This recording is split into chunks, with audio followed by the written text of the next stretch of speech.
Good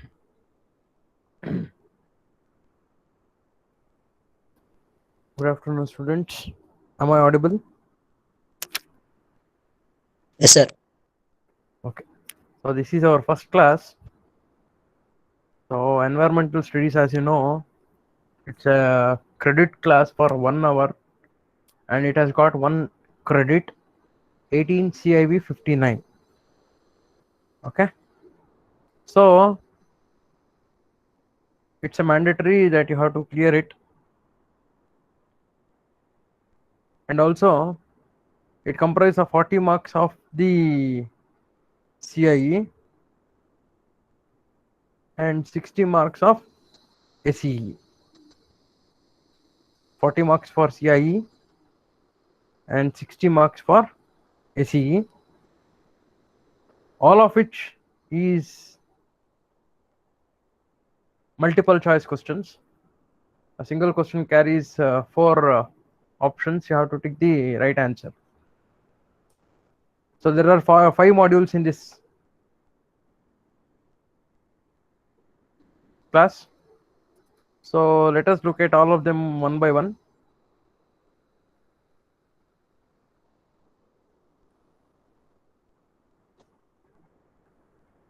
So before we go into the syllabus, so all of them are very general in nature, okay, like the ecosystems and other things. So your SE is also based on the general paper itself. It's more of an environmental studies is more of a general one rather than a particular subject one.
Okay, so these are the five modules: ecosystems and biodiversity in the first module, advances in energy systems and the natural resource management is the second module, environmental pollution becomes the third module, waste management and public health aspects are also comprising in the third module itself.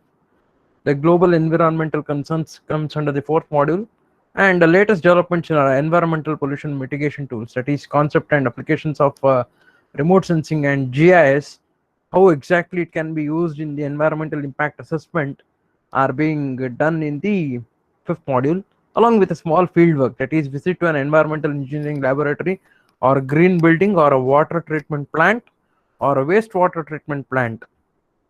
Okay, so this comprises of the one teaching hour per hour and it comprises of one credit. So CI is for 40 marks and CE is for 60 marks. It is of 2 hours of examination hours. Okay.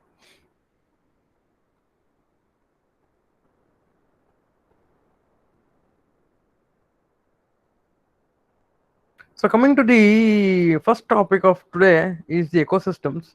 We shall start our discussion on the ecosystem. So what do you mean by ecosystem? So these are the contents which are being found in this. The what is ecosystem, the three major principles of ecosystem, the components of an ecosystem, so the movement of energy, how exactly the energy is moving, like the different food chains, different food webs, and also the trophic levels and the biomasses, all these things.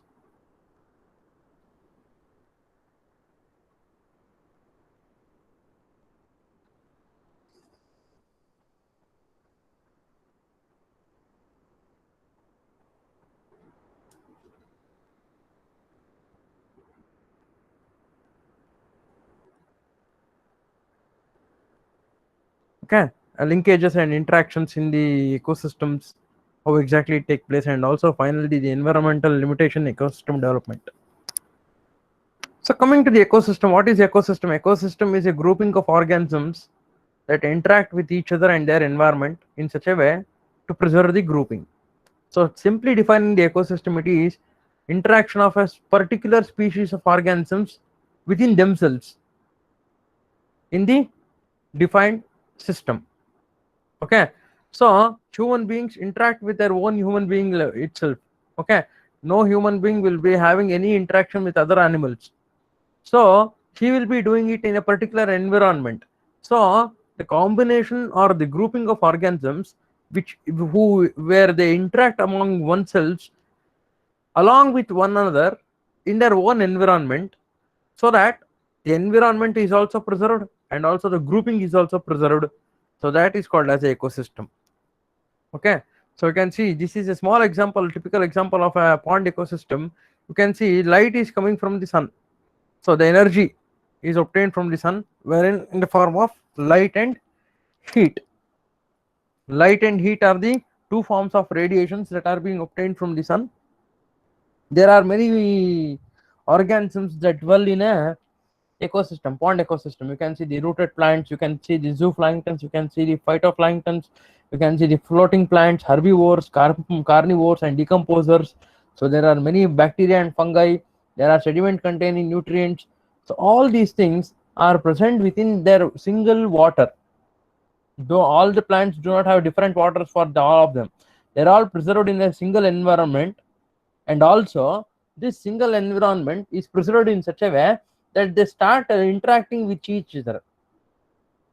Okay, so that is called as a typical example for a ecosystem. See here you can see how exactly this is a small example.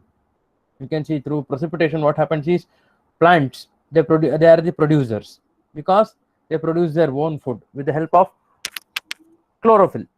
Okay, with the help of sunlight, oxygen, and with the help of the water and the chlorophyll, a pigment present within themselves, they produce their own food with a process called photosynthesis. Okay, through a process of photosynthesis, they preserve their own, they produce their own food. Okay, so then these producers are being consumed by the primary consumers, that are the herbivores. So the herbivores are being consumed by the secondary consumers, are the carnivores. Okay, so now here you can see during the plant also, during the producers also, the primary producers, that is the consumers, that is your herbivores and also the carnivores, die. When they die, there are certain decomposers that are present in the soil, like your bacteria and fungi, which are responsible for the decomposition of the dead and decaying organisms. It may be plants remains or the animal remains. If the decomposers were not present in the environment, now we should have walked on the corpses itself or on the dead bodies itself. We have to thank that there are a lot of decomposers present in the environment. They start decomposing the organisms, dead and decaying organisms, and they convert them into inorganic material, okay, or inorganic matter. So coming to the three major principles of the ecosystem, so these are the very three important principles of the ecosystem. One is the nutrient cycle and energy flow and the structure. Okay, nutrient cycling means movement of chemical elements from environment into living organisms and from them back into the environment. Okay, so what happens is chemical environments or chemical elements are present in the inorganic nature. Okay, organisms utilize the inorganic matter and then they convert them into the organic matter, and then when they die back, that organic matter present in the organisms are again converted into inorganic substances. So that is a nutrient cycling. So next is the energy flow. energy that is required to transform the inorganic nutrients into organic tissues of an organism. So that energy is a driving force to the work of the ecosystem. Okay, so energy that is required for us to convert the inorganic substances into organic compounds.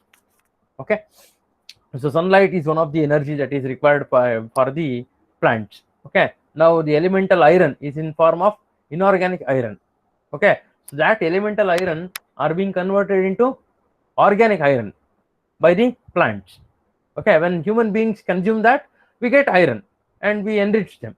Okay, so if there is deficiency of iron, what the doctors do, they usually suggest the iron tonics and the iron tablets. Okay, when there are people are anemic in nature.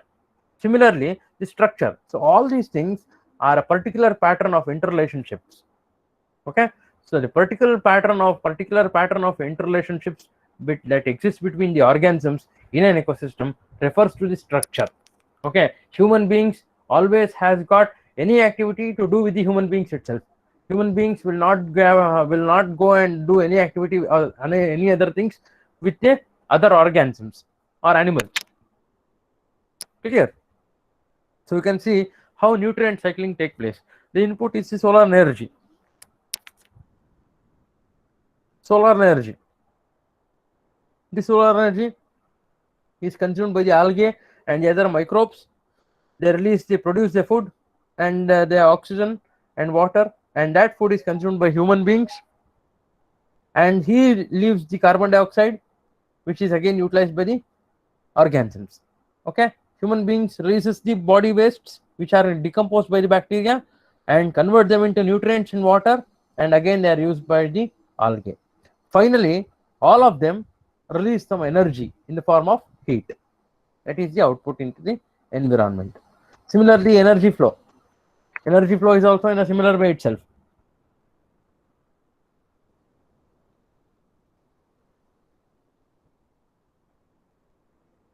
Energy flow is also a similar way itself. Solar energy is consumed by the plant tissues, and that gets converted into body tissues, and energy is liberated into the atmosphere.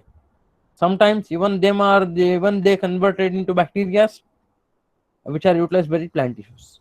So it is a continuous flow. You can see how energy is being liberated. So the structure, using the input, that is your solar energy, producers produce the food, which is called as autotrophs. They are being consumed by the consumers, and they liberate the energy in form of output energy.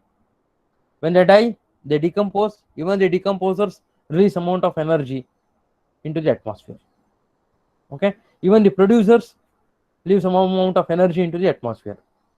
That is, producers, they take up the carbon dioxide and enrich the atmosphere with oxygen. So that is how the energy is being liberated.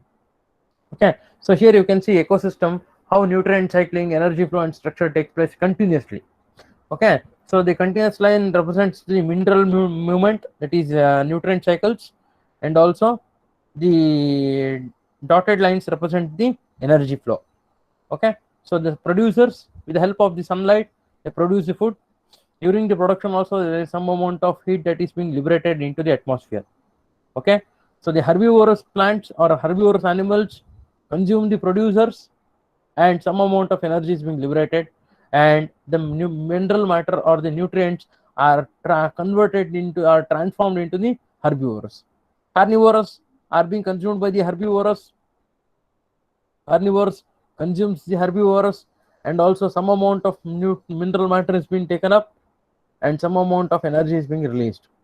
Similarly, when the producers or the herbivores or the carnivores die, they decompose, and some amount of energy is being left into the atmosphere. Only when certain decomposers are converted into nutrients, they enrich the soil. No amount of energy is being liberated, but it will directly taken up by the producers. So coming to the components of an ecosystem, there are two important components. One is a biotic component and another one is a abiotic components. Although biotic components are the living components, abiotic components are the non-living components. The abiotic components directly help the biotic components in certain ways. One is the production of food. You can say sunlight, sunlight energy is an abiotic component. Sun is a abiotic component. Okay, but the energy that is liberated from the sun is utilized by the biotic component to produce the food. Okay, so that which is helpful is called as autotrophs. Autotrophs produce their own food, which is being consumed by the primary consumers and also the decomposers. Okay, some amount of them are being utilized for the precipitation also. Okay, consumers, and they convert the organic matter, everything, but they are not directly helpful. Abiotic components are not directly helpful to the abiotic components, but abiotic components are directly helpful for the biotic components. Simply assume there is lot of sunlight but there is no rain. If there is no rain, then there is no precipitation, then there is no sufficient water for the production of the food for the producers. Okay, so even though the sunlight is present, without rain you cannot expect the plant to prepare their food.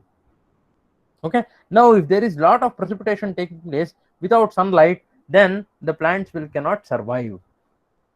Okay, both of them are very important aspects. So coming to the abiotic components, they form the environment and determine the type of the ecosystem. Light is your sunlight, which depends on the sunlight, it depends on temperature.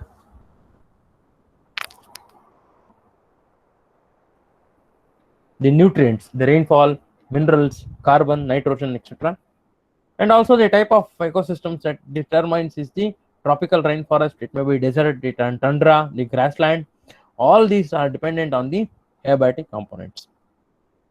Coming to the distribution of vegetation or ecosystem, you can see based on the rainfall, you can separate them into two classes. One is, if the rainfall is very low, the temperature is very high, then it forms a desert. Rainfall is medium, temperature is also medium, then it forms a temperate deserts. If rainfall is high, the temperature is also very high, low, then it forms a cool desert. So in between that, there are certain grasslands where it has got optimum temperature and also optimum rainfall, like your savanna, like your pampas, which are present in America. Savanna is present in the America, pampas is present in North America. Similarly, there are certain grasslands that are present in the all over the world. Okay, so those grasslands are the grazing lands where you can find only the grasses, two long grasses. Okay, the rainfall will be medium. Okay, not too rainfall or not too sunny. Coming to the temperature, the rainfall is very high and also temperature is also very hot. It forms a tropical forest like that of the Amazon. The Amazon is very close to the equator. You can say temperature is very high as it receives direct sunlight, and also the rainfall is also very high. Okay, so if we are present in a deciduous where the temperature is also medium and also rainfall is also optimum. Okay, so that forms the deciduous forests. Coming to the deciduous forests, the importance of deciduous forest is that it shed their leaves in the winter season.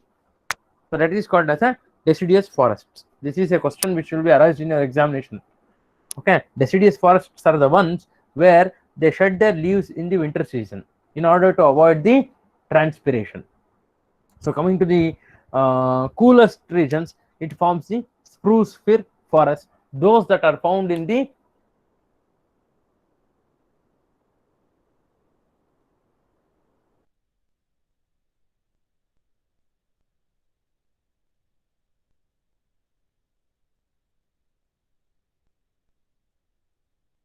poles, and another one is a consumers. So producers are the autotrophs which produce their own food. So all the green plants, they use the sun, solar energy, chlorophyll, inorganic nutrients and water to produce their own food through a process called photosynthesis. So consumers, on the other hand, they are the one, they consume the organic compounds in the plant and animals by eating. So the important ones are the three important ones of the consumers. One is herbivores, carnivores and omnivores.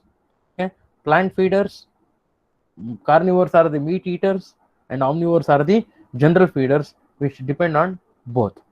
Okay, which consumes the both. Herbivores are the primary consumers and carnivores are the secondary consumers. So another important one is a abiotic component is the decomposers. You know, decomposers, they are the very tiny organisms which include bacteria and fungi. So these are very important because they convert the organic compounds in dead plants and animals into inorganic materials.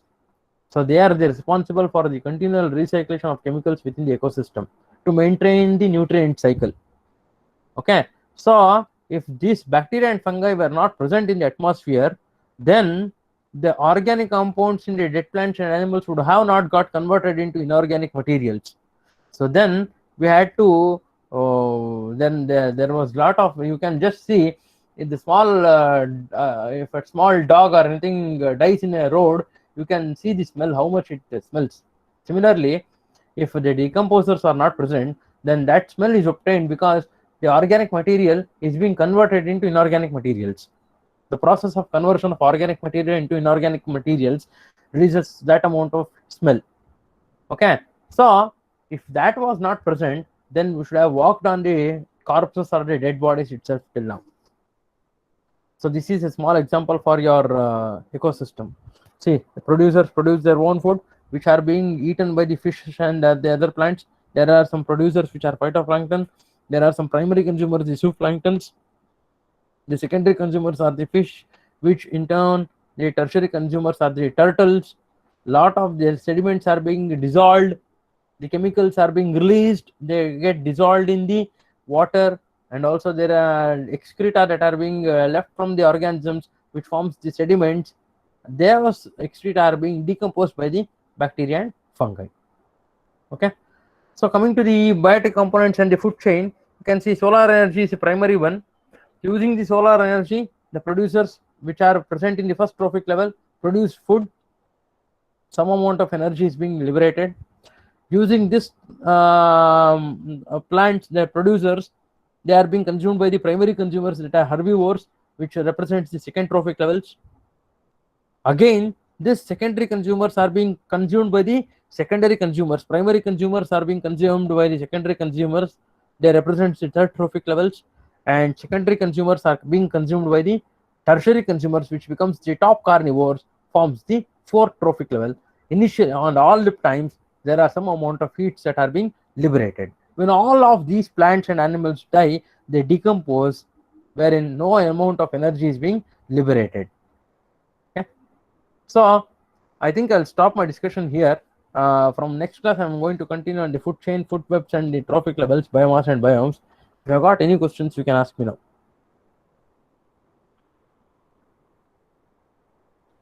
Sir, test portions.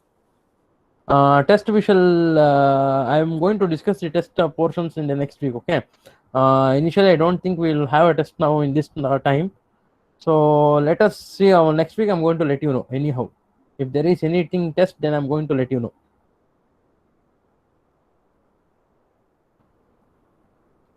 Drop in your names and your user numbers so that I can put in the attendance.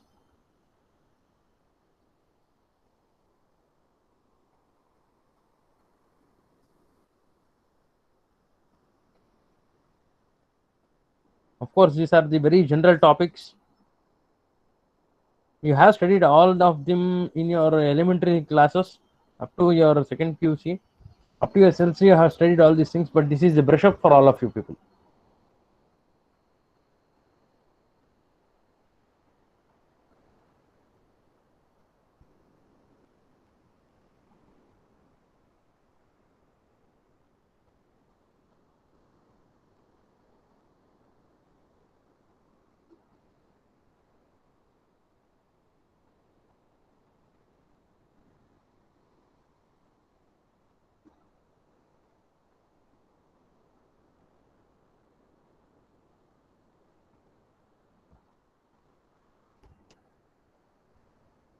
So we shall continue our discussion next class. Thank you very much.